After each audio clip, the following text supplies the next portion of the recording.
السلام علیکم جی۔ پاکستان نیوز سے ڈاکٹر پروفیسر شکیل بھٹی آپ سب کی خدمت میں حاضر۔ آج ایک اور عنوان پر ایک نئی بات، ایک نیا مسئلہ آپ سب کے سامنے پیش کرنے جا رہا ہوں۔ بلدیہ ٹاؤن علاقہ غیر یا دشمنوں کی سرزمین، گو کہ یہ علاقہ کراچی میں ہی واقع ہے، اور میں نے اس علاقے میں ہی آنکھ کھولی تھی، اور میرا خیال ہے اس کے بعد جس خاص طور پر جس علاقے کی میں بات کرنا چاہ رہا ہوں اس کو بھی ڈیولپ ہوئے اور بنے ہوئے 35 سال تو کم سے کم ہو گئے، لیکن ابھی تک اس علاقے کی جانب کسی بھی حکومت کی نظر نہیں گئی۔ واضح انداز میں یہ لگتا ہے کہ شاید اس علاقے کو یا تو علاقہ غیر سمجھ لیا گیا ہے، یا اسے پاکستان سے باہر کسی دشمن کی سرزمین سمجھ لیا گیا۔ ایسا کیوں ہے اور مجھے ایسا کیوں لگتا ہے، اور وہاں کے تمام رہائش پذیر افراد کو ایسا کیوں لگتا ہے، وہ میں عرض کرتا ہوں آپ سے۔ بلدیہ ٹاؤن ویسٹ کا ایریا کہلاتا ہے، اور سائٹ ایریا شیر شاہ سے گزر کر جب آپ ہب ریور روڈ پر جاتے ہیں تو بلوچستان سے ملحقہ علاقہ کہلاتا ہے، یہ سمجھ لیجیے آپ۔ مطلب یہ صرف کراچی ہی کی نہیں بلکہ سندھ کی بھی ایک طرح سے سرحد کہی جا سکتی ہے۔ بلدیہ ٹاؤن کو ایک عرصہ دراز سے ایسے ہی دیکھ رہے ہیں، عمر گزر گئی، وہاں کی سڑکوں کا جو حال ہے آپ یقین کریں، یقیناً کراچی کے اور بھی علاقے ایسے ہوں گے، لیکن سڑکوں کے معاملے میں بلدیہ ٹاؤن جو ہے وہ اپنی ایک الگ ہی شناخت رکھتا ہے۔ جب تک آپ باہر کی روڈ پر ہیں آپ کو لگے گا کہ واقعی آپ کسی ملک کی کسی سڑک پہ سفر کر رہے ہیں، لیکن جیسے ہی آپ بلدیہ ٹاؤن کے علاقے میں داخل ہوں گے اس کی سڑکیں اور اس کے اطراف کے مناظر خود اس بات کی گواہی دیں گے اور ثابت کریں گے کہ آپ بلدیہ ٹاؤن میں داخل ہو چکے ہیں۔ وہ کون سی سڑک ہے جو سلامت ہے، وہ کون سی سڑک ہے جس میں گڑھے نہیں ہیں، وہ کون سی سڑک ہے جو ٹوٹی پھوٹی نہیں ہے، وہ کون سی سڑک ہے جس میں ذرا سی بارش کے بعد اتنا پانی کھڑا ہو جاتا ہے کہ وہاں سے گزرنے کا تصور بھی محال ہے۔ سڑکوں کا عالم یہ ہے کہ اچھی گاڑیاں ان سڑکوں پہ چل کے جواب دے جاتی ہیں، اور جب کسی سے کہا جاتا ہے کہ ہم نے وہاں جانا ہے تو ہر شخص انکار کر دیتا ہے۔ یہ کہتا ہے جناب کہ مجھے اپنی گاڑی عزیز ہے، اور یہ پورے کراچی کو ہی آلموسٹ جتنے ڈرائیورز ہیں جو جا چکے ہیں، سفر کر چکے ہیں، سب کو پتہ ہے۔ کچرا، جا بجا کچرا، ہر جگہ کچرا اور کچرا ہی کچرا۔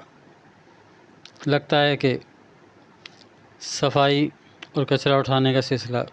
شاید اس علاقے کے لیے ہے ہی نہیں۔ خاص طور پر جو میں بات کر رہا ہوں وہ سیکٹر 8، 9 اتحاد ٹاؤن اور سیکٹر اس کے بعد 10، 11، 12 جہاں تک ہے، وہ حالات ہیں کہ الامان الحفیظ سڑکوں کے حالات، صفائی کے حالات، جگہ جگہ پڑا ہوا کچرا، یہ ایک الگ مسئلہ ہے۔ ان مسئلوں کو دیکھ کر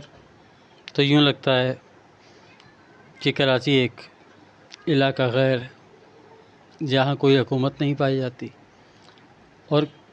کسی کی کوئی ذمہ داری نہیں، ہر شخص نے اپنا ہاتھ اٹھایا ہوا۔ لیکن اب جو میں مسئلہ آپ کے سامنے بیان کرنے جا رہا ہوں، اس مسئلے کو سامنے رکھ کر تو ایسا لگتا ہے کہ شاید بلدیہ ٹاؤن کو دشمنوں کی سرزمین سمجھ لیا گیا ہے، باقاعدہ انتقام لیا جا رہا ہے۔ اب مجھے نہیں معلوم اس کی وجوہات کیا ہیں، وہاں رہنے والی کمیونٹی کی وجہ سے، مکس کمیونٹی رہتی ہے، ہر زبان کے بولنے والے وہاں پر آباد ہیں۔ مجھے نہیں معلوم کس کو کس سے دشمنی ہے، کس کو کس سے پرخاش ہے، کس کو کس سے جلن ہے، لیکن اس علاقے کو دیکھ کر اور یہ جو مسئلہ میں بیان کرنے جا رہا ہوں، اس مسئلے کے تناظر میں واضح انداز میں یہ لگتا ہے کہ واقعی کوئی بدلہ لیا جا رہا ہے، کوئی انتقام لیا جا رہا ہے، اور وہ ہے بجلی کا مسئلہ۔ جناب، لوڈ شیڈنگ تو آپ نے ہوتے دیکھی ہی ہوگی ہر جگہ، اور بڑی بڑی خراب لوڈ شیڈنگ ہوئی ہے۔ بلدیہ ٹاؤن اور خاص کر جن علاقوں کی میں بات کر رہا ہوں، سیکٹر 8، 9، اتحاد ٹاؤن 10، 11، 12، عالم یہ ہے کہ صبح سے لے کر رات تک کے درمیان میں 2.5 گھنٹے، کبھی 3 گھنٹے، کبھی 3.5 گھنٹے، دن میں 3 بار یہ شیڈول دہرایا جاتا ہے کہ لائٹ نہیں ہوتی، لوڈ شیڈنگ ہوتی ہے۔ 2.5 گھنٹے، 3 گھنٹے، اس کے بعد آئی، 2 گھنٹے رہی، 3 گھنٹے رہی، جتنی بھی رہی، پھر چلی گئی، پھر آئی، پھر چلی گئی۔ اور خاص کر گرمیوں میں یہ لوڈ شیڈنگ ایک عذاب بن جاتی ہے، اور اسی پر ہی بس نہیں ہے، مگر جب وہاں کے مکین رات کو دن بھر کی لوڈ شیڈنگ سے پناہ چاہ کر، امان چاہ کر سونے کی کوشش کرتے ہیں، تو عموماً یہ دیکھا گیا ہے کہ رات کے کسی پہر 2 بجے، 1 بجے، 3 بجے، 4 بجے پھر لائٹ لے چلی جاتی ہے، اور وہ بھی گھنٹہ، 2 گھنٹہ، 3 گھنٹہ، 4 گھنٹہ، ان کی مرضی ہے جی، کہ اس علاقے میں کوئی قانون تو ہے نہیں، اور ارباب اختیار کے نزدیک اس علاقے میں شاید انسان بھی نہیں بستے۔ انسان بستے ہوں تو انسانوں کا کچھ تو احساس ہو، لیکن نہیں۔ بجلی کا معاملہ، بجائے اس کے کہ اس علاقے میں وہ لوگ جو بجلی کا ناجائز استعمال کر رہے ہیں، کنڈا استعمال کر رہے ہیں، چوری کی بجلی استعمال کر رہے ہیں، بجائے اس کے کہ ان کے خلاف کوئی ایکشن لیا جاتا، کوئی کارروائی کی جاتی، اس علاقے کو بلیک لسٹ قرار دے کر اور لوڈ شیڈنگ کے حوالے کر دیا گیا۔ اب میرا اور وہاں رہنے والے لاتعداد لوگوں کا حکومت سے ایک ہی سوال ہے کہ وہ لوگ جو باقاعدگی سے اپنا بل بھرتے ہیں، وقت پر بھرتے ہیں اور پورا بھرتے ہیں، اور ماشاءاللہ جو نرخ بجلی کے چل رہے ہیں، جو خلاف انسانیت بل آ رہا ہے، وہ بل بھرتے ہیں، ان کا کیا قصور ہے؟ وہ کس جرم کی سزا پا رہے ہیں؟ وہ کیوں اس ذلت آمیز لوڈ شیڈنگ کا شکار؟ اب آ جاتے ہیں تیسرے مسئلے کی طرف، اور وہ ہے گیس کا مسئلہ۔ گیس تو خیر بہت سے لوگوں کو شکایت ہے، لیکن عموماً ملک میں جو گیس کا ایک نظام ہے وہ یہ ہے کہ جی رات کو گیس لے جاتے ہیں۔ ابھی ہر ہمارے ملک کی بدقسمتی ہے، کیا کہا جا سکتا ہے کہ جی رات کو 10 بجے گیس چلی جائے گی اور پھر وہ صبح آئے گی۔ چلیں ٹھیک ہے جی، اس پر بھی صبر کیا جا سکتا ہے، لیکن بلدیہ ٹاؤن کے ان علاقوں کے ان مکینوں کے بارے میں آپ کیا کہیں گے جن کے پاس دن میں بھی گیس نہیں ہوتی، جو کچھ ٹائم کے لیے آتی ہے پھر لمبے عرصے کے لیے چلی جاتی ہے، پھر کچھ آتی ہے پھر چلی جاتی ہے۔ دن میں گیس کا اتنا طویل دورانیے کا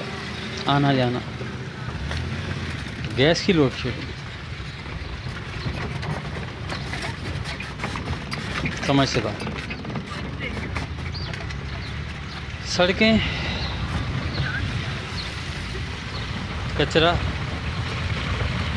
بجلی، گیس، اور اس کے علاوہ کیا کیا بتائیں آپ؟ پانی کی لائنیں کہیں بچھی ہوئی ہیں کہیں بچھنی ہیں، سال ہر سال سے سن رہے ہیں جی آج آ جائے گی، کل آ جائے گی، اگلے ہفتے اگلے مہینے، پانی نہیں ملا اس کو۔ 35-40 سال ہو گئے اس علاقے کو، لیکن وہ علاقہ پانی سے محروم۔ لوگ یہ بات جاننا چاہتے ہیں اور میں حکومت سے یہ سوال کرتا ہوں کہ جناب وہ ڈیفنس نہیں ہے کہ وہاں اگر ٹینکر ڈلوا لیا یا ٹینکرز ڈلوا لیے تو کوئی فرق نہیں پڑتا۔ وہ غریبوں کا علاقہ، وہ انتہائی کم آمدنی والے لوگوں کا علاقہ، اگر وہاں پر کھارے پانی کا ٹینکر بھی ڈلوانا لوگوں کی برداشت سے باہر ہے، پھر بھی مجبوراً زندگی کے لیے پانی ضروری ہے تو کھارے پانی کا ہی ٹینکر ڈلا کرتا ہے زیادہ تر، اور وہ کھارے پانی کے روزمرہ کی زندگی پہ کیا اثرات ہوتے ہیں اور وہ کس طریقے سے ستیہ ناش کرتے ہیں وہ سب کو پتہ ہے، اس کے کیا مضر صحت اس کے اثرات ہیں سب جانتے ہیں۔ غیر قانونی ہائیڈرنٹ ایک 8 نمبر اور 9 نمبر کی سرحد پر ایک بنا ہوا ہے، کچھ 2-4 بار بند بھی ہوا لوگوں کے احتجاج پر وہی ٹینکر مافیا کا تسلط، ان کی طاقت اور ان کی سیٹنگ سے سب واقف ہیں۔ وہ قائم و دائم ہے جی، چل رہا ہے۔ اس کی وجہ سے نہ صرف یہ کہ علاقے کے مکینوں کو پانی دستیاب نہیں ہے، بلکہ اس کا سب سے بڑا نقصان یہ ہے کہ آئے دن وہ سڑک مزید ٹوٹ پھوٹ کا شکار ہوتی رہتی ہے، کیونکہ ظاہر ہے پانی بہتا رہتا ہے، پھر پانی کھڑا رہتا ہے، پھر اس کے اوپر ٹینکرز کا آنا جانا، تو اسی وجہ سے سڑک برباد ہو جاتی ہے۔ کئی بار لوگ وہاں سراپا احتجاج ہوئے لیکن کسی نے اس کا نوٹس نہیں لیا۔ تو میں پاکستان نیوز کی جانب سے، اپنی جانب سے اور بلدیہ ٹاؤن خاص کر سیکٹر 8، 9، اتحاد ٹاؤن 10، 11، 12 ان سب کی جانب سے حکومت سے یہ التماس کرتا ہوں کہ خدا را اسے بھی اس ملک کا اور کراچی شہر کا حصہ سمجھے، اور جناب خاص طور پر جو وہاں سے منتخب ہوئے ہیں ہمارے پیارے ایم کیو ایم کے مصطفیٰ کمال صاحب، یہ چل رہا ہے سر اور یقیناً ووٹ لیتے ہوئے منتخب نمائندے ووٹ لینے کے درمیان قریب کر کے دکھا سکوں تو الیکشن مہم کے درمیان آپ کا شاید چکر لگا ہو، جی سر ووٹ لے لیے، اور دیکھ بھی رہے ہیں وہ سڑک کو غور سے، منتخب ہو گئے،